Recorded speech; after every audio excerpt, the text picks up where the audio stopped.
ورحمة الله وبركاته. نحمده ونصلي على رسوله الكريم أما بعد.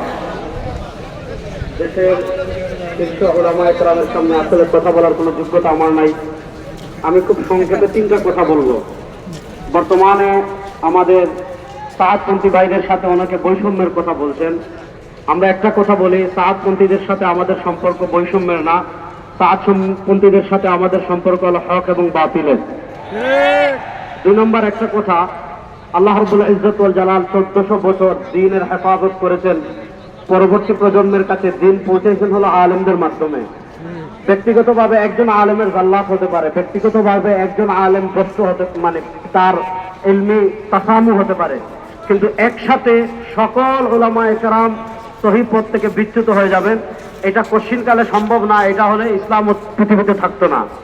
তো আমরা দেখি, বিশেষ করে আমার সাহাদপন্থী ভাই যারা আছেন তাদেরকে আমি অনুরোধ করব, বিনয়ের সাথে হৃদয় থেকে বলার চেষ্টা করব যে সারা দুনিয়ার, সারা পৃথিবীর, সারা দুনিয়ার, সারা জাহানের সব আলেমরা একদিকে, আর আপনারা যদি আরেক দিকে গিয়ে হেদায়েত তালাশ করেন, আপনারা হেদায়েত পাবেন না, জাহান্নামের পথ পাবেন। 3 নম্বর আমি আরেকটা কথা বলবো, তাবলীগ এটা হলো পুরা পৃথিবী ব্যাপী ইসলামের মহান একটা মিশন।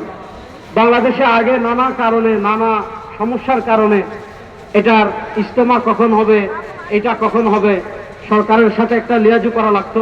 আমি খুব ছোট মানুষ হিসেবে আমাদের মুরব্বীদের কাছে আমি অত্যন্ত বিনয়ের সাথে দরখাস্ত করব, 100 বছর থেকে তাবলীগ যেভাবে চলে আসছে, আমাদের মুরব্বীরা যে মাশওয়ারা করবেন, আমাদের মুরব্বীরা যে সিদ্ধান্ত করবেন, সরকার অনুমতি দিলে আমরা সেই সময় ইজতেমা করব, না দিলেও আমরা সেই সময় ইজতেমা করবো ইনশাআল্লাহ।